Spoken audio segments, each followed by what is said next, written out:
Enid, and welcome to another city update. My name is Larissa Sloan, and with me today I have Ken Helms, and he is a fire marshal from Station 1. And as always, we have Jerald Gilbert, and he is the city manager. And I am so excited for today's show. We are going to give you so much information on how to stay safe during this hot weather, as well as fireworks season is coming up and what to expect and what to know about that. And then we have some road closures that are going to happen, and we just have some of our typical stuff, but I mean, it's all great, and so it's some stuff to get plugged into. And so, but I just want to start the show off, and I just want to say Happy Father's Day to both of you. And so I know that this is just one day out of the year, but I hope that you're celebrated more than that. We had a good time. I did. Yeah. And so, but yes. And so happy Father's Day to all the fathers out there that we are able to celebrate, and maybe those that we don't have anymore, we still celebrate those as well. I know I don't have my dad anymore, but I certainly celebrated him. And so we're just going to go ahead and jump right into the show and get you all the information. And so the first thing we're going to talk about is we're going to talk about Parks and Rec. Now, Parks and Rec always has some awesome events going on. And obviously with the summer, we have the pool, Champlain Pool, and they have some really awesome, they have great hours and they offer things too. But we have an event, and it's called Cardboard and Duct Tape Boat Races. And that is a really cool family-oriented thing. Well, it can be friends, it can be anybody, I mean. But you can make a boat out of cardboard and duct tape only. Now, I know this sounds crazy. Why would we do that? Because it's just pure fun to see people get together. And so we know that it takes a little bit longer than a day to make a boat out of cardboard and duct tape. You have to go find the boxes and stuff like that and figure out how to keep it floating. And so that is fun. And so that information is on our website at enid.org. You can also register for that. It's June 25th from 6 to 8 p.m. And they have tons of awards. And there's a registration fee, I think. Don't quote me on that.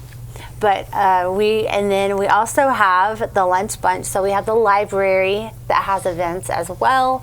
And so they are having their annual lunch bunch event going on. And this is free lunches for anyone under the age of 8 or 18 and under. And then that is from July 1st to August 19th. That is from Monday through Friday from 12 to 1. And you can get this information on their website, which is enid.okpls.org. And then, so Loaves and Fishes, as well as the Regional Food Bank, are supporting this cause. And so that is really great for those families out there that need help with those. And so we're going to move into the segment where Ken is going to take over, and he's just going to give us some awesome information. And so Ken, I'm going to let you take it. Okay. Well, you'd asked me to talk a little bit about the extremely hot weather that we've had for the last couple of weeks and how to protect ourselves from that. We've not really seen a lot of increase in medical incidents related to heat stress. Everyone seems to be doing pretty well about staying in and out of the heat when they can, finding shade, good air circulation, and staying hydrated, drinking lots of water when it's really hot. So fortunately, we're not seeing a lot of people really having problems with that right now, but it's going to continue for a while. So everyone kind of needs to be aware of that and make sure they stay hydrated and be aware of the signs of heat exhaustion and heat stress. And I think you've got the slide up about that now. So if you're working out in the heat and you start feeling dizzy or excessively thirsty, or if you're really sweating profusely, you certainly need to hydrate better. That's a sign of heat exhaustion. And then as that continues, if you've been out continually, you may stop sweating. You may basically kind of run out of sweat, that your body can produce, and so you're not cooling the way you should. And that's more serious. That's where you need to call 911 and get some assistance and stuff. So.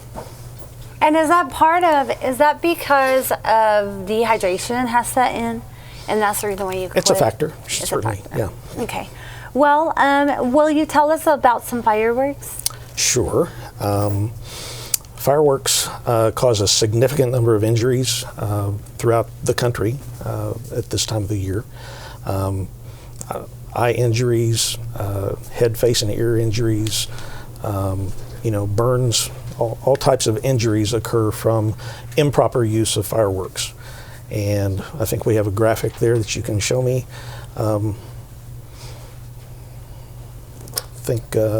I can't see the statistic very well. 19,500 fires reported in the U.S. each year as a result of fireworks being improperly used. And then in addition to that, the various injuries that are caused by that. Burn injuries, there's some statistics about who is affected by that. A large number of children are affected with burn injuries because they're being improperly supervised using fireworks. And as a side to that, I wanted to also make sure that everyone understands here in Enid that fireworks are prohibited within the city limits and have been for many, many years. So we do our best to enforce that. It's difficult. There are a lot of people that either don't understand or they just want to take the chances with it. But it's if you're caught with fireworks, shooting fireworks or firing fireworks within the city limits, it can be a $500 fine. You can go to the next slide if you would. This has got a definition of the fireworks. The prohibition: it shall be unlawful for any person to sell, possess, use, or distribute fireworks inside the city of Enid. I checked with our city clerk today just to find out how long that has been in place. I wasn't sure. I had heard that it started maybe in the 1970s sometime, but she found an ordinance where they've been illegal in the city of Enid since 1938. So this is not a new thing. It's a long-standing rule. And it's to reduce the incidence of fires and the incidence of injuries from fireworks and that sort of thing. So if you'll go to the next slide, this talks about the violation of that. And as I mentioned before, it's a $500 fine if you have fireworks. And then we are also supposed to seize or confiscate your fireworks. And we don't really like to be the guys that show up on the 4th of July and spoil your celebration with your family. So we encourage you, if you are going to have your own fireworks display, find a friend or a relative or someone that lives outside of the city limits that has property that you can have permission to do that, and do it safely. Have a good water source on hand in case something catches fire that you don't want to catch fire, and make sure you don't have children handling fireworks improperly. Even sparklers, the little wire inside of a sparkler reaches 1,400 degrees and can cause some really serious burn injuries for children if you're not careful with that. So we want to encourage everyone to be really careful if they do use fireworks, and certainly don't use them inside the Enid city limits. If you would show me the next slide. This refers to the Oklahoma state statute about fireworks. It says it's unlawful to ignite fireworks within 500 feet of a church, a hospital, an asylum, unharvested agricultural crops, schools, or anywhere close to where fireworks are being sold or stored or offered for sale. So they've got rules of their own within the state. So even if you move outside of the city limits to comply with our rules, you need to be careful about where you go out in the county and make sure you're on land where you have permission to be. You can't go out and shoot from the side of the road. That's the public right-of-way. That's creating a hazard for other people passing through. So we've seen that happen. People do that, but it's certainly not permissible. And the county sheriffs and state highway patrol police that out in the county. So there's also rules about discharging or shooting fireworks at or from within a vehicle. We've had some incidents in the past where people were actually firing Roman candles from the window of their car as they drove by. And that's dangerous. Just a little bit. They can backfire. Fields and hay bales and things like that, setting them on fire. And I think that's pretty intentional when they're doing that. So I'm sorry. That's a kind of a bad thing. That's scary. No, count me out of that one. No. I think we have another slide. We do. This is where I'd like to encourage everybody to participate in the City of Enid's fireworks display that we do every year at Meadow Lake Park. It's a very beautiful display, professionally done. This is permitted. These are professional people that know what they're doing. We coordinate with the Enid Symphony, and they play music during the firing of the fireworks and stuff. It's a really nice event.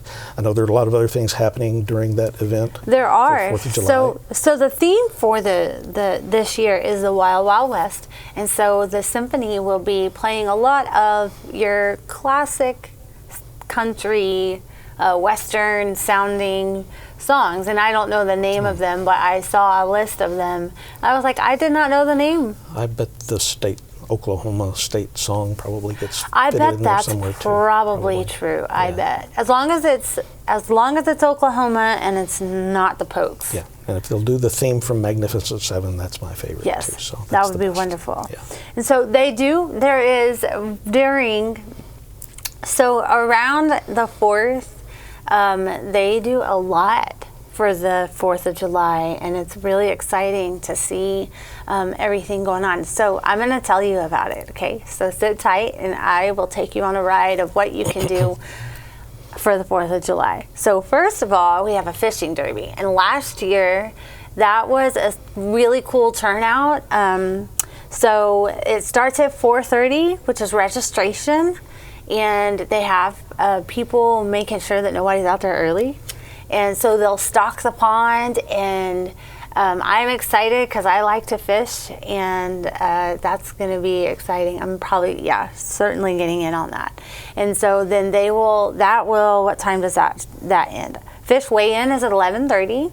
So you have from about 4:45 to 11:30 of fishing, and then so that'll be fun. But then they also have food trucks, and so that is fun as well. And then they are going to have their paddle boats, and the Kiwanis is going to have their rides, and there's going to be snow cones. There's going to be watermelon and water at 5 p.m. And then you're going to have the Enid Symphony will start at 8:30. And then we'll have our fireworks display at dusk. And so it is, I was there last year, and it really is a spectacular It's a good deal. display. And so there's just stuff to do all day long with the kids, and I'm excited for it because I can bring my dog, so that'll be fun. And so but yeah, and if you have any questions or anything like that, then you can go to our website, enid.org. You can call admin and get the questions or answers from them and things like that, and so that is going to be fun. And so the last thing that we have is the firework safety for pets. So tell us about that. I wanted to mention that. If you live in an area where you know there are going to be fireworks, if you're close to Meadow Lake Park, or they also have a fireworks display, I think, the following night at Oakwood Country Club. That's a separate professional display as well. But if you live in those areas, it's going to make a lot of noise, and a lot of pets get really stressed out about that noise. Most pet owners are aware of that, and they know it's going to happen, and so they're prepared for it. But we had some pets escape from their yard. They just panic. They crawl under a fence or jump over a fence and get out and just run. They don't know what else to do because they don't like the noise of the fireworks. They're just completely freaked out. So if you can make sure that they're inside, give them a safe room, give them a place to hide, distract them with a toy or something like that to kind of get them through that time period, that's always a good idea. We had also, throughout the year, there are other times where fireworks are permitted in a professional display, and I issue the permits for those. And we've gotten some feedback from the community when we've done those that we need to give a heads up and through our Facebook page and other social media, let people know that that's going to happen so that they can prepare for it then, because they're, the 4th of July, they kind of expect to hear the noise. But throughout the year, other times, other special events, something at the ballpark, or we've done permits for fireworks for wedding receptions, different times of the year, different places and stuff.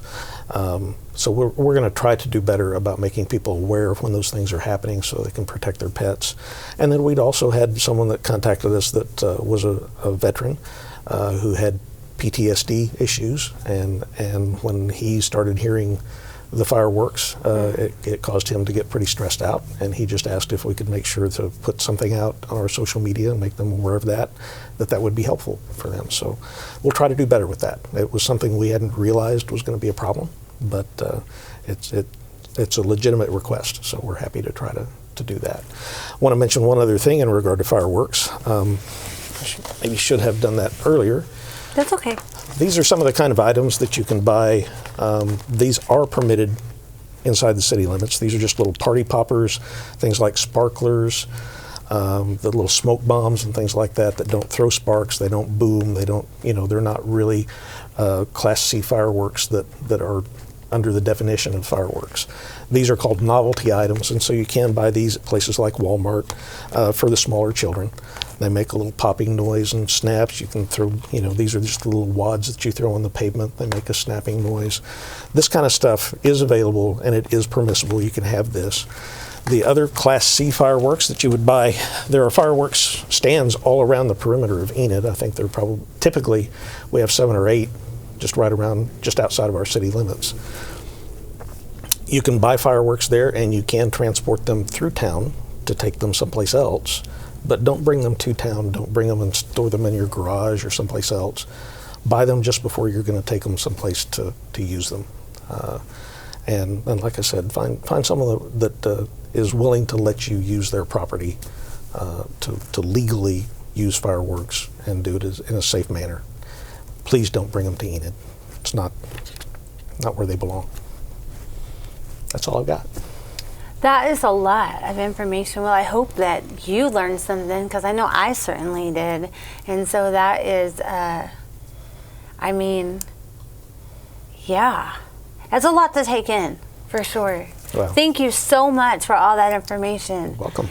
We're going to jump into, before we leave the subject of pets, okay.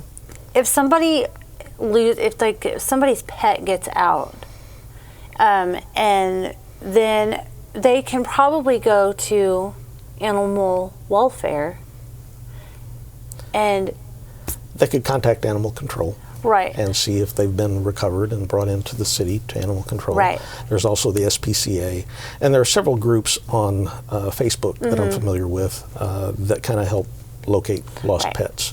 I can't think of the names of them right now, but there's 2 or 3 that are actively helping to get owners and their pets back together. So, yeah. So hopefully that doesn't happen to you. And so you can just bring your babies in and you can love on them. Because I don't know how Daisy's going to do with the fireworks, because this is our first year to have her. So, but that I'm hopefully going to learn something new about my puppy. So some dogs especially just don't even seem to notice them. It's no big deal. And others are just terrified. They just tremble continually until we had a dog that just couldn't take it. We would just take her out of town when that was going to happen. So. Well, we're going to move into our street. We're going to move into our road closures and water outages right now. And so I do know for sure that there is an emergency water outage over on East Chestnut Avenue. Now that is from North 10th Street to Davis Street. That is emergency repairs. That service is expected to be restored by the end of today. And so if you're in that area and you're like, what is going on? This is what's going on. And so we will always try and keep you informed. We brought this to you, I think, 2 weeks ago, but this should be wrapping up pretty soon. And so this is the East Maple road closure for the construction. And so hopefully that will be beautiful when it's done. And they can move on to the second, or I think it's the 4th phase. Yeah. So, and then we also have the road closure on Cheyenne Drive. Now this is in portions of it. And so this is for concrete repairs, and that is lasting 2 weeks. And so from what I understand, that is still ongoing, it's still in place. And so that should be wrapping up relatively soon as well. And so then we also have so this is not just a road closure, but it's a road closure as well as an intersection closure. And that is on North 13th Street and Cypress Avenue and that is concrete repairs, and that is lasting 2 weeks. And so there is that. And so we are going to talk about some employment opportunities that we have available. And so there is a lot to look at. And so if you are in need of a position, if you know someone looking for employment, then the city of Enid is a great place to work and build your career and fashion your professional portfolio. And so that is what I would suggest. They are looking for a part-time customer service representative. And so you can go and you can look at all of these job descriptions at enid.org/careers, and you can fill out your application and get that submitted. There are some deadlines on some of these, and so that will also tell you when, but none of them that I just showed you are closing today. So normally we have some that are closed today on the day of the show, but that's not the case. So that means that you still have time to get your application in. And so then we also have the commission meeting.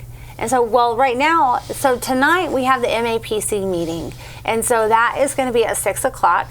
Now, I must be honest, I'm not familiar with what's on the agenda, but I do know that you can go to our website and you can see what's going to be on the agenda for tonight's meeting. And so that's in the council chambers. It's at 6 o'clock. And so there's that. Now, tomorrow we have the commission meeting. And I do know that there is a lot of information or a lot of subjects that they're going to talk about.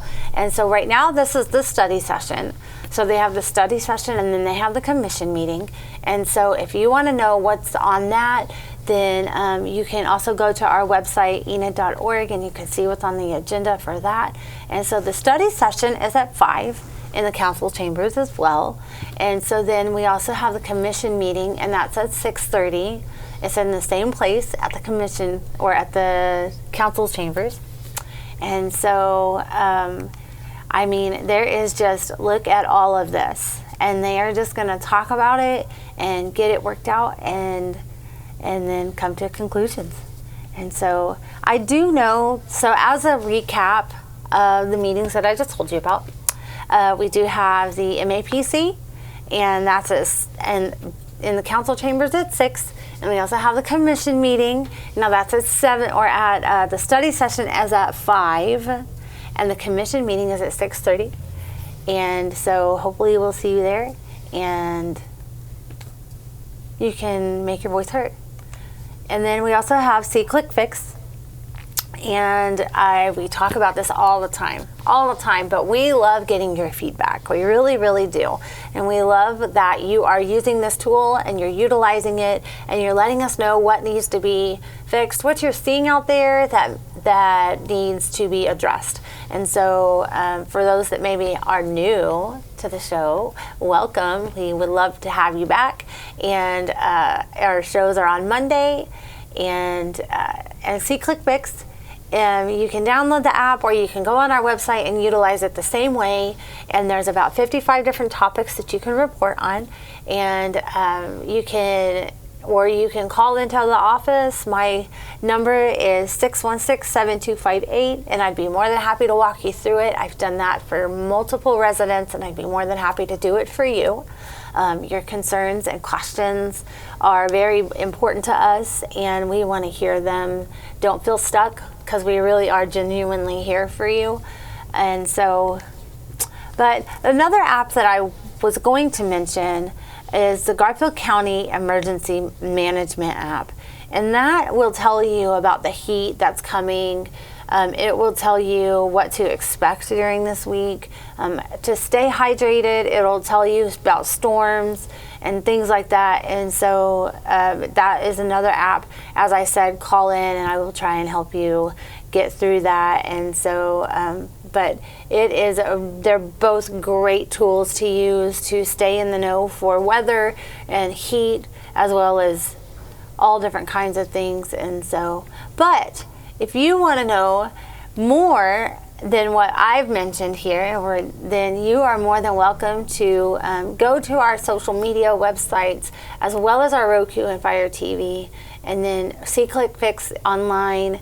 You can go to all of our social media, which is, what is it? It's YouTube, Facebook, Twitter, Instagram. I mean, we are all over the place. You can't miss us, I promise. We're a big blue Enid flag, the symbol in the middle of the screen.